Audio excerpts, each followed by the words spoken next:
Ir de compras hoy es una cosa, pero si cerramos los ojos un momento, ¿recuerdas cómo era antes? Los supermercados de nuestra juventud tenían otro aroma, otra calidez. Eran lugares más personales, donde la gente te sonreía y los estantes parecían siempre repletos, sin huecos. Cada semana llegaba a casa ese folleto de ofertas, impreso en un papel que casi podías oler. Y en este viaje, vamos a volver a esos días, mucho antes de que habláramos con máquinas para pagar. Así que acompáñame, ponte cómodo, y vamos juntos de compras a nuestros recuerdos. Todo empezaba con esa misma imagen. Abrías la nevera y te devolvía el eco. La despensa se veía un poco triste, con estantes que pedían a gritos ser llenados. Era la señal inconfundible. Había que ir al supermercado. No era una aventura, claro, pero era una de esas tareas que no se podían posponer. Nadie más lo iba a hacer por ti, ¿verdad? Pero la primera decisión era, ¿a cuál vamos?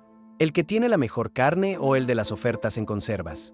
Una vez elegido el destino, te subías a ese coche familiar, ese gran barco de metal, y comenzaba la odisea del aparcamiento. Dabas vueltas y vueltas, buscando ese hueco perfecto, no demasiado lejos para no cargar, pero tampoco tan cerca como para que te dieran un portazo. Era todo un arte, una habilidad que se perfeccionaba con el tiempo. Las entradas de aquellas tiendas de antes estaban hechas para capturar tu mirada. Siempre había algún cartel pintado a mano en el cristal, con letras enormes anunciando el pollo en oferta. Y esa era la zona de la tentación para los más pequeños.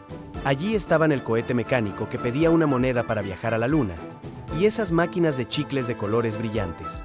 Eran la promesa de un premio si te portabas bien dentro de la tienda, una promesa que los padres usaban con mucha astucia.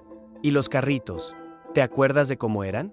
Altos, metálicos, con esa parte delantera que se levantaba con un golpe seco.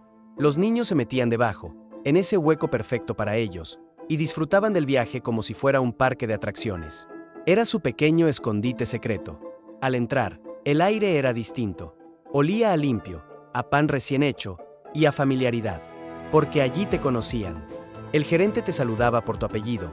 El carnicero sabía exactamente qué corte te gustaba, y las cajeras te preguntaban por la familia.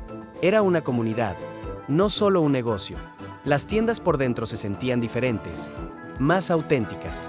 ¿Quién no recuerda esos grandes barriles de madera?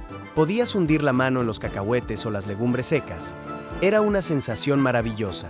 Y claro, estaba el barril de los pepinillos en vinagre. El olor era tan intenso que te llegaba desde el pasillo de al lado. Metías la mano con unas pinzas y sacabas un par de ellos. Un pequeño lujo. En alguna esquina, también estaba el expositor de caramelos a granel, donde por unos céntimos te llevabas un puñadito de tus favoritos. ¿Desde cuándo no ves algo así? Había otras cosas que simplemente desaparecieron, como esos expositores de medias de señora con un huevo de plástico encima para mostrar el color. O las peceras con langostas vivas, donde te acercabas a dar un golpecito al cristal para ver si se movían. Era casi un espectáculo. Era una época en la que el café se compraba en grano. Elegías el que más te gustaba y allí mismo lo molían para ti. Ese sonido de la máquina, y ese aroma a café recién molido que lo inundaba todo, eso sí que era un verdadero placer. Hoy, con las cápsulas y las cafeteras automáticas, hemos perdido ese ritual. Y en los estantes, veías cosas como las grandes latas de manteca de cerdo para cocinar. Hoy sonarían a locura, pero entonces, eran un básico en cualquier cocina que se preciara. Había un pasillo que todos los padres temían cruzar, el pasillo de los cereales. Sobre todo si ibas con los niños. Las cajas eran un festival de colores y personajes de dibujos animados. Pero la verdadera batalla era por el regalo que venía dentro, la calcomanía que brillaba en la oscuridad o el pequeño muñeco de plástico. Muchas veces, el cereal se elegía por el juguete, no por el sabor. Y los padres lo sabían. Sabían que la mitad de esa caja se quedaría vieja en la despensa. Ese pasillo era el escenario de muchas rabietas, de ese pucherito que anunciaba la tormenta. Y como niño, sabías que montar un escándalo allí tenía consecuencias graves. Significaba que no habría chicle a la salida, y mucho menos, un viaje en el cohete mecánico. Así que aprendías a negociar, o a resignarte. Otros puntos de conflicto eran el expositor giratorio de cómics, y esa pequeña sección con juguetes baratos. ¡Ay, esos juguetes! Prometían horas de diversión en su envoltorio de cartón, pero la verdad es que se rompían casi con mirarlos al llegar a casa. Hablando de estos recuerdos que nos unen, si estas historias te traen una sonrisa, te invito a que te suscribas a Secretos de Nuestra Época. Es la forma de asegurarnos de que estas memorias nunca se pierdan. En muchos supermercados existían los sellos de ahorro. Por cada compra te daban una cantidad de sellos que pegabas con cuidado en una cartilla. El tacto pegajoso de la parte de atrás y la emoción de ir llenando las páginas. Cuando completabas varias cartillas, las canjeabas por premios de un catálogo, una tostadora nueva, un juego de sartenes, mantas. La gente se lo tomaba muy en serio. Era como un segundo sueldo en forma de objetos para la casa. Fue una moda que se fue apagando poco a poco en los 80. Si mirabas a tu alrededor, la gente iba vestida de otra manera. Los empleados de la tienda llevaban camisa y corbata. Los clientes, pues iban arreglados. Nadie iba en pijama o con ropa de deporte. Era una cuestión de respeto, supongo. Lo más atrevido que podías ver era un muchacho con pantalones vaqueros recortados, o a una señora con los rulos puestos a primera hora de la mañana, aprovechando el viaje para hacer varios recados a la vez. Era una estampa muy común, la verdad. Y por toda la tienda, al final de cada pasillo, encontraba ceniceros altos llenos de arena. Hoy nos parece increíble, pero la gente fumaba mientras hacía la compra. El olor a tabaco se mezclaba con el del resto de la tienda. A veces, alguien no llegaba al cenicero y veías la colilla aplastada en el suelo de linóleo.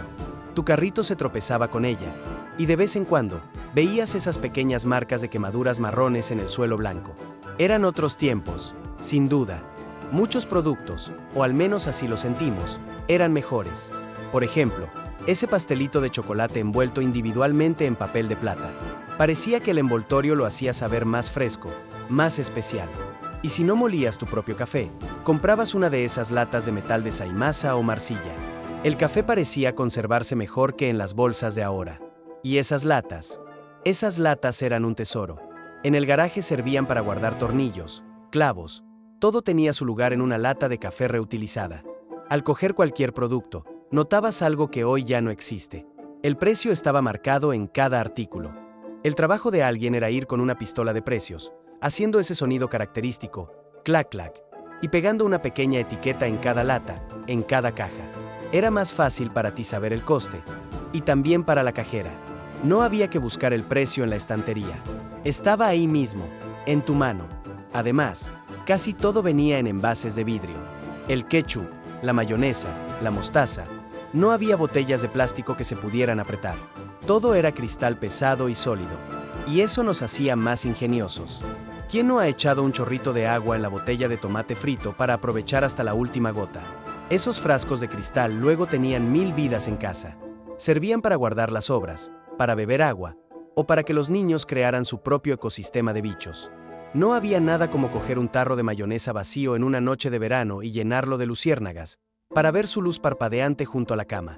¿Y recuerdas los vasos de nocilla? Estaban diseñados para eso, para que al terminarte la crema de cacao, tuvieras un vaso nuevo para la colección. Todas las casas tenían una estantería llena de esos vasos con diferentes dibujos. Otras promociones eran increíbles vistas desde hoy. Podías comprar una caja de detergente Colón o Dixan y que dentro viniera un vaso de Duralex. ¿Cuántos de nosotros no tuvimos una vajilla entera sacada de las cajas de jabón? Algunas marcas incluso regalaban toallas de mano dentro del paquete de detergente. Hoy nos parecería extrañísimo, pero en aquel entonces era un incentivo de compra muy popular. A todos los niños nos encantaba el Colacao. Pero, ¿recuerdas las latas de 1 kilo? Esas que para abrirlas la primera vez tenías que hacer palanca con el mango de una cuchara. Era todo un desafío. Otra cosa que ya no se ve es el papel higiénico de colores. Rosa, azul, verde. La gente lo compraba para que hiciera juego con el color de los azulejos, la bañera y el inodoro. Era la moda. El pasillo de las bebidas era un mar de vidrio y metal. Ni una sola botella de plástico a la vista. Veías los paquetes de 8 botellas de cristal de Coca-Cola o Fanta en sus cajas de cartón. Pagabas un depósito por esos envases, y cuando los devolvías, te lo reembolsaban. Era nuestra forma de reciclar sin siquiera llamarlo así. Era simplemente lo que se hacía. Hasta las máquinas expendedoras de la entrada daban las bebidas en botellas de vidrio. Junto a ellas, a menudo había una máquina de cigarrillos. No pedían identificación. Funcionaban con un sistema de honor. Algo impensable hoy en día, claro. Y si ibas a por leche, la cosa era mucho más sencilla. No había leche de almendras, ni de soja, ni sin lactosa. Había leche, y punto. A veces en botella de cristal, pero lo más común era el cartón. Y en el lateral de esos cartones, a veces aparecía la foto de un niño desaparecido. Era un recordatorio constante que los padres usaban para decirnos: no te alejes de mi lado. Cuando por fin llegabas a la caja, veías que casi todas estaban abiertas, con una cajera esperando. Nada de autopago, por supuesto. Solo una persona sonriente lista para cobrarte. Y detrás de ella, varios chicos jóvenes listos para embolsar la compra. Y no solo la embolsaban, luego te la llevaban hasta el coche. Como agradecimiento, era costumbre darles una pequeña propina por el esfuerzo. Aunque solo fueran 5 duros, era un gesto que se apreciaba. La cajera no escaneaba nada. Tecleaba el precio de cada artículo en esos grandes botones de la caja registradora. Clac, clac, clac. Y luego pulsaba el botón del departamento correspondiente.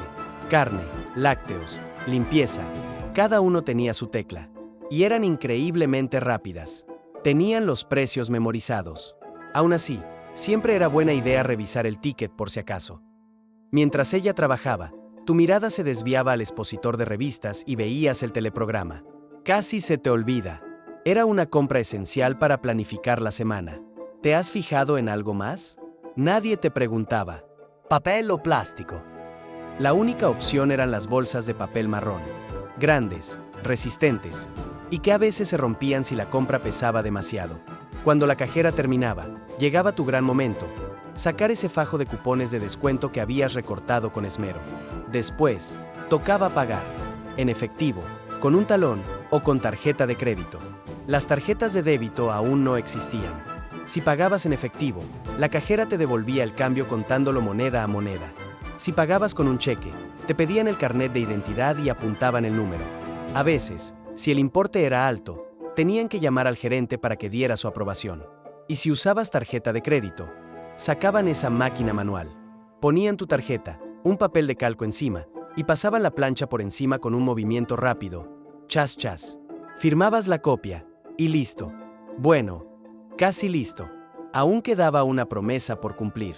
La que le hiciste a los niños al entrar. Un viaje en el cohete mecánico y una bola de chicle de la máquina. Una vez cumplida tu palabra, tocaba encontrar el coche. ¿Dónde lo habías aparcado? Ah, ahí está. El chico de la tienda metía con cuidado las bolsas en el maletero. Le dabas unas monedas y te despedías con una hasta la próxima. Y así, terminaba la aventura, con el maletero lleno y la cartera un poco más vacía, pero con la satisfacción del deber cumplido. Sí, lo habías logrado.